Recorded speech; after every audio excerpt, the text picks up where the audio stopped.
On the 10th of July 1856, a genius was born. Nikola Tesla, a Serbian-American, would go on to discover and innovate some of history's greatest inventions. Without Tesla, we would not have access to electricity like we do. Tesla designed alternating current electricity, the system used across the Earth today. He created the Tesla coil, which is still used in radio technology today. His inventions include, but are not limited to, dynamos, which are electrical generators similar to batteries, the induction motor. He discovered radar technology, X-ray technology, remote control, and the rotating magnet field, the basis for most alternating current machinery. He designed the first hydroelectric power plant and laid the foundation for wireless technologies with his Tesla coil. Tesla also invented many things that were a huge threat to the satanic cabal elite. He invented the Death Ray, a device capable of generating an intense targeted beam of energy that could be used to dispose of enemy warplanes, foreign armies, and anything else you rather didn't exist.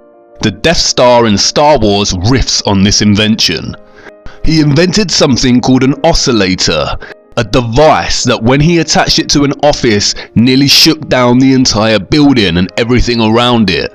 In other words, a device that can deliberately cause earthquakes. Apparently Tesla destroyed it with a hammer. With funding from Illuminati puppet J.P. Morgan, Tesla designed and built Wardenclyffe Tower, a gigantic wireless transmission station. Morgan thought Tesla was designing him a wireless tower that could transmit messages across the world. Tesla, however, had other ideas. He intended it to be the source of transmitting free, wireless energy throughout the world. Imagine the Illuminati cabal's panic. No more fossil fuels and oil. They would never permit Tesla to disrupt a major branch of their control over the people. So Morgan stopped the funding and the project ended in 1906. Interestingly, he also invented a flying craft, very similar in design to what we call flying saucers or have come to know as a UFO. It was to be powered by free energy and met the same fate as Wardenclyffe Tower. The aviation and motorcar industry was just too profitable to the Illuminati cabal. Most importantly, out of all his contributions to humanity is the Tesla coil. Tesla used it to study fluorescence, X-rays, radio, wireless power, and electromagnetism in the Earth and its atmosphere. Tesla understood that the Earth itself is magnetic, and that it can generate electricity or electromagnetism by utilizing frequencies as a transmitter. He famously said, "If you want to find the secrets to the universe, think in terms of energy, frequency, and vibration." And Tesla discovered free energy by figuring out the exact electromagnetic frequency of the Earth itself. The Earth's electromagnetic frequencies was predicted by physicist Winfried Otto Schumann and would later be named the Schumann resonances, a spectrum of peaks in the low frequency of Earth's electromagnetic field spectrum. The Earth's fundamental frequency, we are told, is 7.83 Hz. Frequency is the number of occurrences of a repeating event per unit of time. Frequency is measured in Hertz, which is equal to one occurrence of a repeating event per second.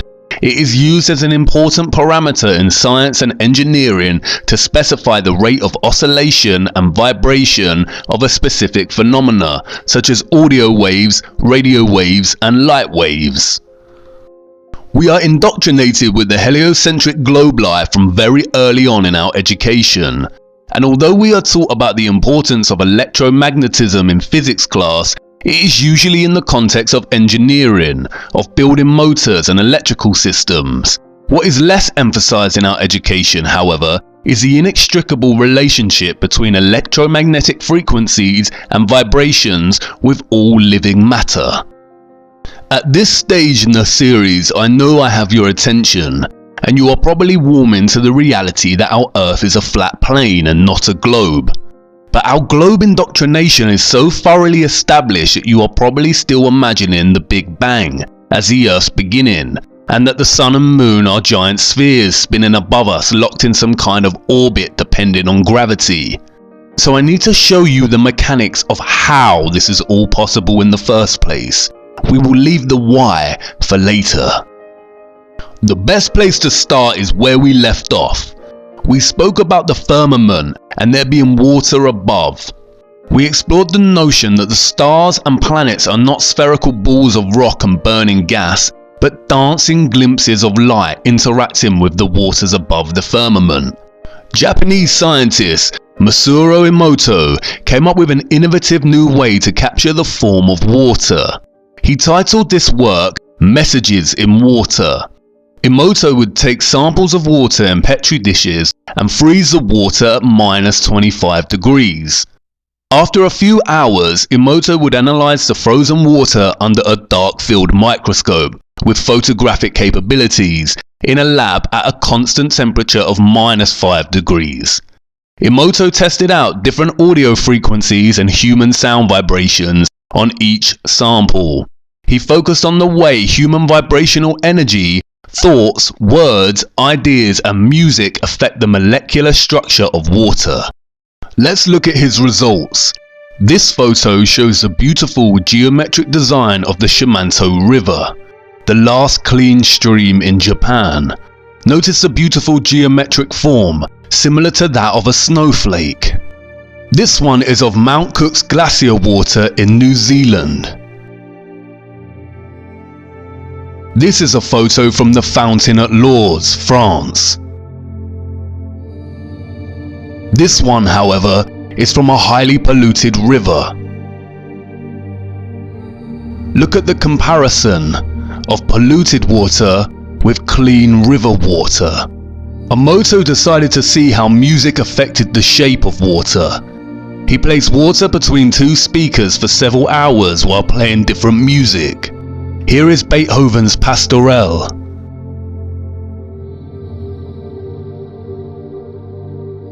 This one is Bach's Air on the G string.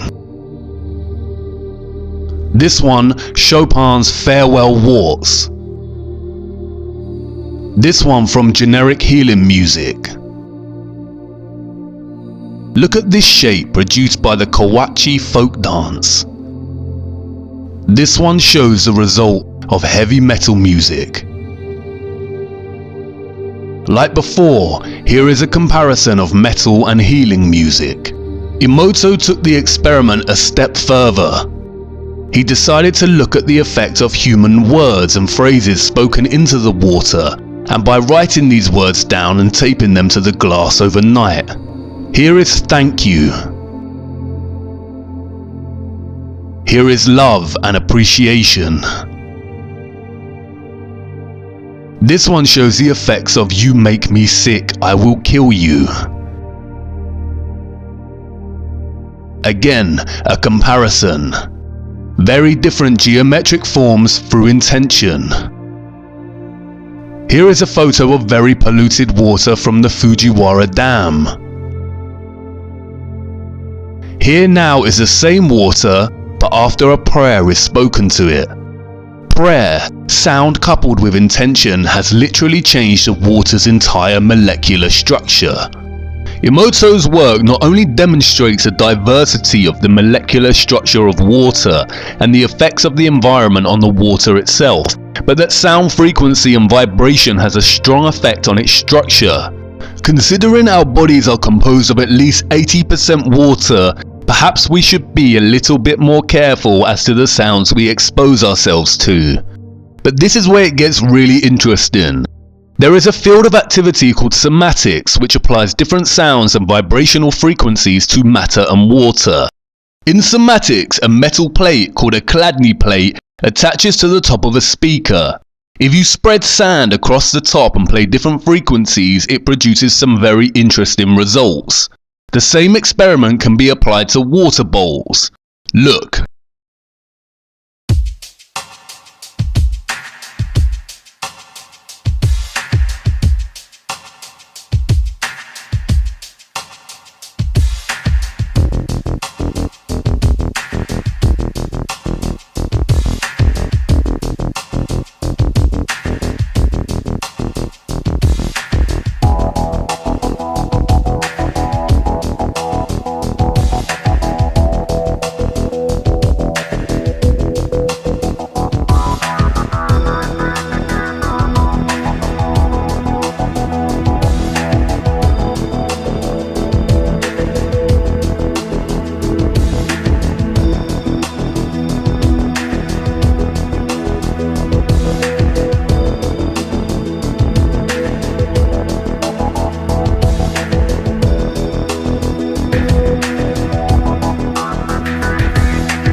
You already know where I am going with this, so watch.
Everything owes its existence solely and completely to sound.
I know what you want to say.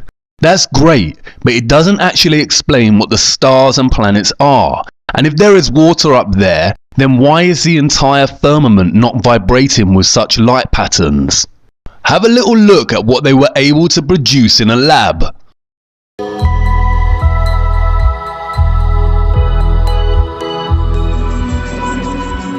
This star in a jar is made when a sound wave is passed through a small bubble inside a flask of liquid. And this sound wave makes the bubble do something remarkable. First it expands, Then it collapses. And this collapse happens so violently that vapor molecules trapped inside the bubble slam together and heat up so much that the bubble gives off an incredible burst of heat and light, several thousand times a second, giving the appearance of a star. You see, it is highly likely that the actual firmament is made from some kind of electromagnetic medium, and its frequencies generate pockets of somnolescence that display the vibrational frequency of the firmament through their dancing, shifting sacred geometry and color shifting light frequency. Yes, that's right, color has its own designated frequencies. And is this why in the Hunger Games, the heroes are able to deactivate the dome above them by disrupting its electrical current? Again, hidden in plain sight. The force field. It's a dome. We're at the edge of the arena. And it is very interesting that, like reference to the firmament, the ancient biblical texts of our world offer insight into the origins of the Earth's creation and all matter. In the beginning was the Word, and the Word was with God, and the Word was God. And God said, "Let there be light," and there was light. God saw that the light was good, and he separated the light from the darkness.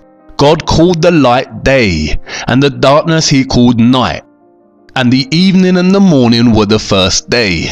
And God said, "Let there be a firmament in the midst of the waters, and let it divide the waters from the waters." And God made the firmament, and divided the waters which were under the firmament from the waters which were above the firmament. And it was so. And God called the dry land earth, and the gathering together of the waters called he seas, and it was good. You see, the emphasis here is on God's word. God spoke the world into being, and it was so. Words, speech, sound, vibration. Whether God is a man-like being, I do not know. But in light of the way vibration and frequencies influence the entire shape and formation of matter, we can see that this passage is most likely very accurate. And it really is a case of understanding the micro and the macro, from the tiniest to the largest. Just like the small amount of water contained within a bowl can resonate beautiful geometric shapes, so do the stars. Have a closer look at this somatic sound pattern produced by frequency. This is exactly the same shape and formation we see in conceptual representations of the flat Earth in the United Nations and Gleason's map. Again, the micro and then the macro. It is vibration and frequency governing the shape and form of matter. Perhaps crop circles, with their perfect geometry, form from strong vibrational bursts from somewhere above, just in the same way that shapes form in frozen water. When applying somatics to the dolphin's sonic communication, we see similar geometric shapes. They are even starting to compile a dolphin alphabet from this. And you see the same geometry in nerve cell regeneration. Again, the micro and the macro. God spoke and it was so. But we need to pause. We are only focusing on the mechanisms of our electromagnetic world of frequency and vibration right now. We will address the why this is all here and how it came to being in a later episode. Electromagnetism also perfectly explains how our sun and moon work on flat Earth. As mentioned previously, the sun and moon are not spherical bodies of rock or gas. They are disks that rotate our Earth much like a clock, but in a coil-like spiral dictating the seasons and climates as they go. When the sun is beyond the equator ring, the northern hemisphere experiences summer and the southern hemisphere experiences winter.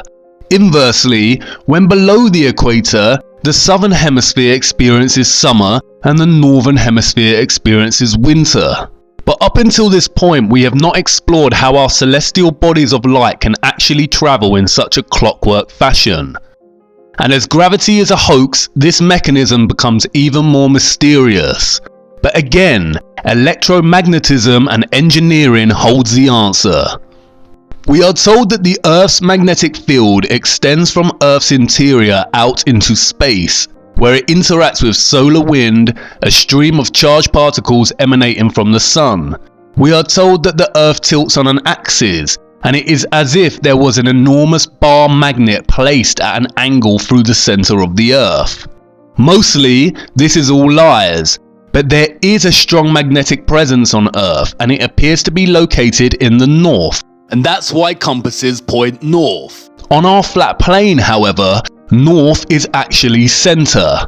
South is the entire continent of Antarctica, the ice wall, and east and west the circular rotation around the north center with the south on its exterior.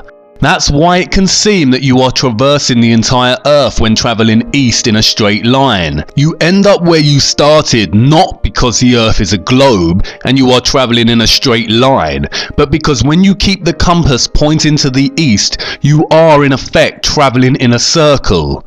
Let's now have a look at electric motors. Magnetism, you will know that the opposite poles of magnets attract and the like poles repel. You may also know that a magnetic field appears when current flows in a conductor. Briefly connecting this wire to a battery deflects the compass's needle. Electricity creates a magnetic field. This effect can be used to create an electromagnet. This coil is the electromagnet in our simple motor. Connecting a AA battery, we can see the magnetic force from the coil moving the magnet in the compass. The coil is polarized. One side is north, the other is south. Let's start construction of our motor by creating the coil. Slide the permanent magnet into place. It doesn't matter which pole is up. Touching the leads to a single AA battery should cause the coil to bounce. If the coil is balanced and all electrical connections are completed, the motor should start. This is a commercially made DC motor. It is significantly more powerful and efficient than our simple motor. It accomplishes this with strong permanent magnets and large coils wound on an armature, and a method for controlling the polarity of the coil's magnetic field. As you can see, electric current produces a magnetic field. Inversely, magnetic fields can also be used to make electric currents. It works both ways. What came first in terms of Earth is really a matter of the chicken and the egg, and we will explore this and the source of magnetism in a later episode. To understand how the sun and moon function as electromagnetic luminaries, it is necessary to look at the Faraday effect. Let's switch it on, let's see what it does. Through this coil of thick wire, we're about to pass a huge alternating electric current. On top is a 1 kilogram aluminium plate. So we hear this noise. What's that noise? It's the vibration of the plate because it's vibrating at 2 times the frequency of this one. Whoa! Whoa! How does it do that? To find out, I've come to the place where it all started, the Royal Institution in London. This is the key to Faraday's magnetic lab. It's amazing that lock still works. From the 1870s onwards it became a storeroom, which is why it survived, and it survived intact, all the joinery, giant electromagnet, exactly the same as Faraday So this is exactly as Faraday would have had. That's right, yep. In Faraday's time, it was known that electric current creates a magnetic field, but it remained an open question whether the reverse is possible, if a magnetic field could generate electric current. Faraday answered this question with his most famous apparatus. Faraday's electromagnetic induction ring, which is this. In August 1831, Faraday wrapped 2 coils of insulated wire around this iron ring. But in 1831, you could not go down to your local electrical hardware shop and ask for X hundred meters of insulated wire. You had to insulate the wire as you went, and so as you pushed and pulled the wire out of the ring, you had to insulate it. It takes 10 working days, which is a huge investment of time. But the investment paid off. When Faraday connected a battery to one of the coils, he saw a brief pulse of current in the other coil. And when he disconnected the battery, he saw a pulse of current in the other direction. He realized that current was induced in the second coil only when the magnetic field through it was changing. And if they hadn't been wrapped on the same ring, Faraday may have noticed that the 2 coils repel each other when the current is induced, and that's due to the interaction of their magnetic fields. Which brings us back to this. Through the bottom coil, we are passing a huge electric current, 800 amps, which alternates in direction 900 times per second. This ensures there will always be a changing magnetic field above the coil. Instead of a second coil, we're using the aluminium plate, but the principle is the same. The changing magnetic field induces currents in the plate that create an opposing magnetic field, so it levitates. How awesome is that? The opposing electromagnetic fields here cause the plate to levitate. Really think about it. If gravity actually existed and was such a powerful force, then this would not be possible. The opposing electromagnetic fields cause the plate to lock or levitate. Gravity does not even enter the equation. Just pure, repeatable and demonstrable science. We can see the same thing here. Of the magnets, you see if I can move it on the side, it will again pivot around the axis of the magnet, because it makes sure that the magnetic field inside of it stays the same. Right. It's astonishing. Can you put it on the track for us? Yeah. I just levitate it above the track quite high, and I can just rotate it.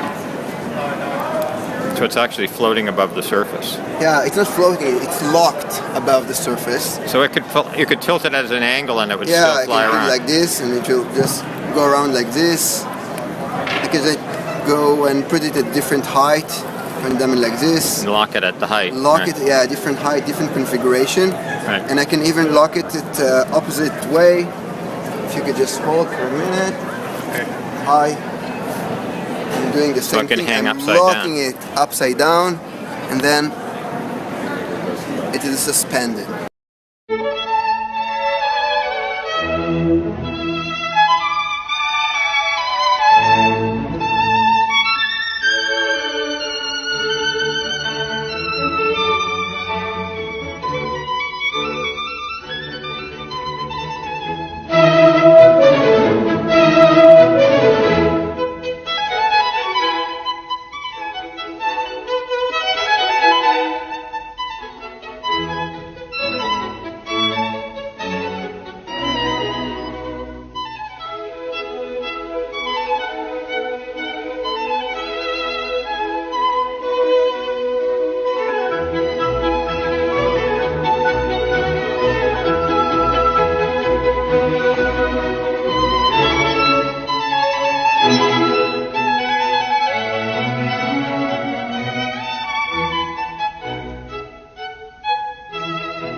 The disc here is locked and can traverse uninterrupted over the circle of magnets.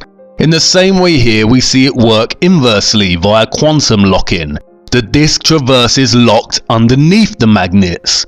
This is how the Sun and Moon work on flat Earth. They are locked via the Earth's self-generating magnetic fields, and which takes the form of a spiral coil. And I know you're probably thinking that this is fascinating, but it still doesn't explain how the Sun and Moon luminaries are powered. We see them journey over our earthly plane, but how are they illuminating the Earth? We don't see any wires. And this is where Tesla becomes important. The Tesla coil works in a similar way. As you can see here, the metal foil paper circles the Tesla coil tower in a circular motion due to electromagnetism. But the Tesla coil laid the foundations for wireless technology and what is called free energy. Tesla viewed the Sun as an immense form of electricity, positively charged and with the potential of some 200 billion volts. As we have seen, a magnetic field can produce electrical currents, and in theory, with the right mechanical setup, we should be able to produce free energy. Of course, the satanic elite stopped free energy because there is no money in it, and the progress we could make would pose a huge threat to the levers of control they have placed upon us. But Tesla was en route to inventing it.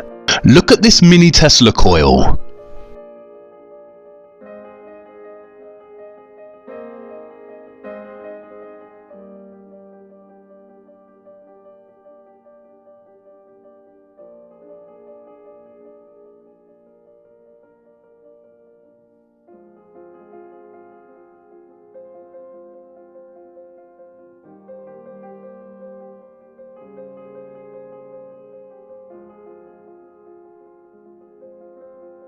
You see, the light bulb is charged and illuminated without any wires. The intense magnetic field has produced an electrical current. So let's go back to the Faraday effect example and see what happens next. This current is not only good for levitating the plate, it can also make light bulbs glow. A gift. Oh, thank you. Oh, that is cool. Not too close because it will burn the arms. Can I put it there? Yep. And just as current in a toaster element heats it up, the induced current in the plate dissipates its energy as heat. And some water too. Thank you. Yeah, to see the temperature. Check out how hot this plate is. Oh, that is nuts. Is this your favorite demo? It's like a flying barbecue or something. Tell me this is not the best dinner table centerpiece. It levitates, it gives you light, and you can cook on it, and all the while you're demonstrating Faraday's law of electromagnetic induction. The light bulbs are illuminated without any wiring because of the electromagnetic field. In essence, this picture here is our Sun. Remember, the micro and the macro. And it opens a door to speculating on the nature of the Moon. The Sun and the Moon are the same size. If the Sun is positively charged, then could the Moon be its negatively charged counterpart, like we see in a battery? Could that explain why the nature of moonlight is oppositional to sunlight? Or could the Moon be an old malfunctioning Sun? Perhaps that explains the lunar moon phases, or its waxing and waning. Is it trying to charge and generate enough power to become an intense positive charge luminary like the Sun, and as it generates to its full moon phase, it malfunctions and begins charging down, or waning? The notion that our Earth is a flat plain disk isn't looking like such nonsensical drivel anymore, is it? Electrical energy, frequency and vibration is literally everywhere on Earth. It is omnipresent, omnipotent, and most likely omniscient. And the Earth functions as an energy plate, much like what Tesla created with his purple energy plate, or coil as an electromagnetic base. We are all used to magnificent, frightening displays of electricity in our skies in the form of lightning. But did you know that there is an entire electroscape above the clouds? Scientists took a plane above a huge electric storm to document this. They call them sprites and elves. Look. As soon as it gets dark, thunder begins to reverberate around the airport.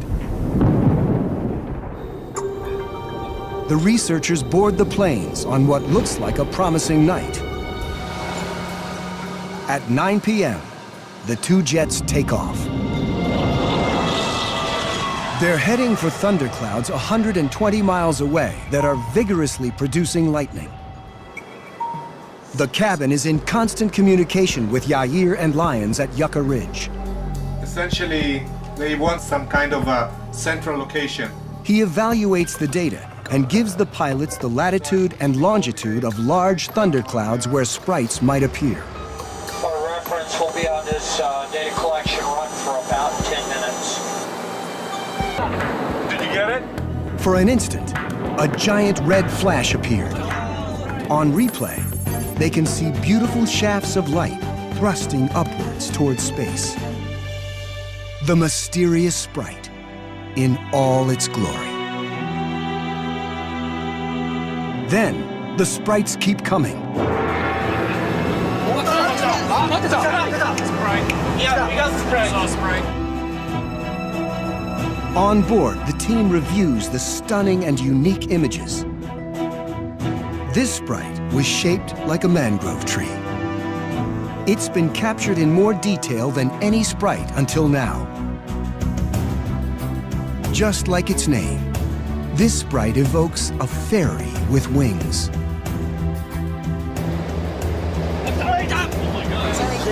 Yeah, very big jellyfish. It's pretty. Very pretty. It indeed looks like a jellyfish with many tentacles. Sprites of many different forms appear, one after another.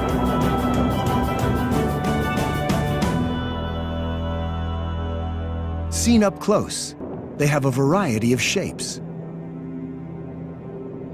Eventually, a sprite appears that demands special attention. This is spectacular. The umbrella-like top of this sprite. You can see that they are coming from the firmament above. In this still, you can actually see what looks like the surface of the firmament illuminating.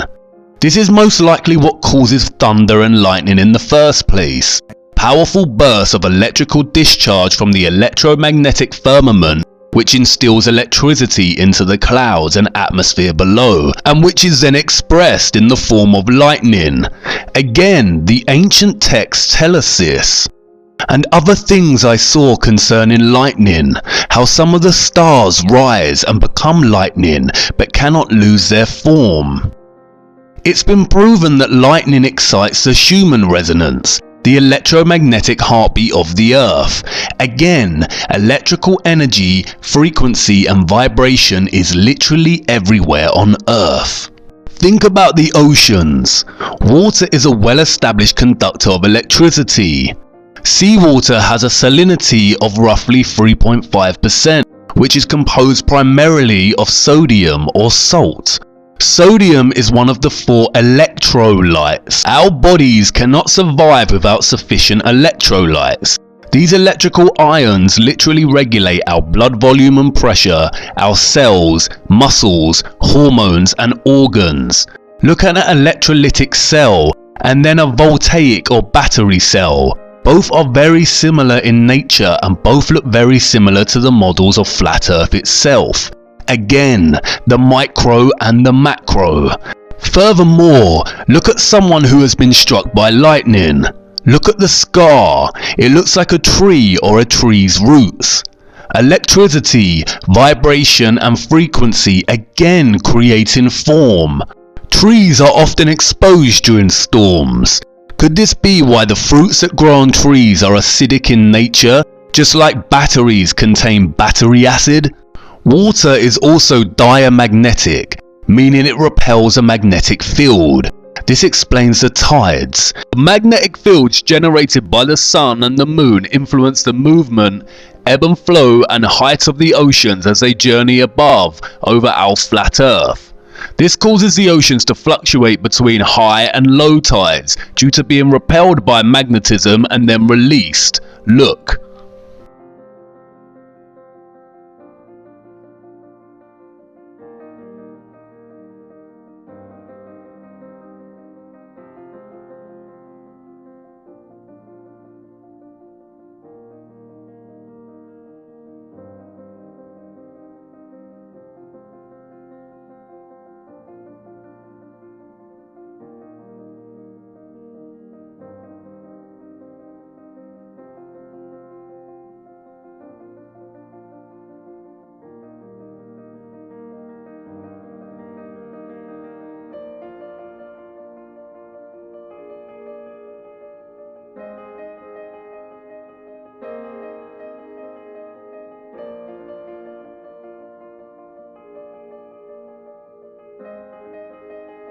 Just like our voices influence the geometrical shape of water's molecular structure, God's voice formed our world. The earth and everything contained within it is a manifestation of divine sound. The evidence for creation is literally everywhere, and the driving force is energy, vibration, and frequency. We often think of the natural world as the antithesis to our cities that run on electricity. The reason our human-generated energy feels so at odds with nature is because, in many ways, it is very unnatural. We are bombarded with very strong electromagnetic fields generated by cell towers, wireless internet, and smartphones constantly. What the Bull believers don't realize is that satellites are just another hoax. We are told that there are over 2,000 satellites orbiting the Earth, most of which exist within low Earth orbit. So where are the satellites in the recent Blue Marble images? All our images of satellites are either computer animation or CGI. There is no cloud of information above us. The real cloud you see is under the ocean. As Time magazine has already told us, there are over 300 undersea cables and that they carry 99% of the world's intercontinent data. The rest of our data is carried by the thousands of cell towers everywhere. Cell towers are responsible for our wireless internet and smartphones via unnatural electromagnetic frequencies, or what is known as EMFs. There are no satellites, it's just another lie, and it seems like there is no end to their lies. There was a reason the satanic complex started panicking when theories arose that 5G was causing COVID-19. While this is not entirely true, it is irrefutable that the constant exposure to high EMFs is affecting our natural synchronization with the Earth's own electromagnetic field. Our bodies run on electrolytes, and if we are continually exposing ourselves to high amounts of EMFs at such a close range, it will inevitably start affecting our health. Eventually, the sodium-calcium channels in our body will become dysfunctional and disease will occur. They panicked because the COVID-19 5G theory drew everyone's attention to the harmful effects of intense EMFs on our bodies. And it isn't just us. Recently, scientists are becoming aware that our cell towers, which generate vast amounts of EMFs, are beginning to affect the birds, trees, and insects. An example of this is the bumblebee. The artificial and abundant electromagnetic waves from our proliferating grid of wireless technology is not only disturbing the bee's natural navigation abilities, the bee navigates via magnetic fields, but it is also causing bee populations to decline worldwide. This is a real shame, as it is the bumblebee that holds the key to unlocking one of the biggest secrets of all time. So enormous in size it is on par with the firmament. I need you to fasten your seatbelts and follow me to the next episode. What I am about to show you has the potential to change your entire perspective of our world forever.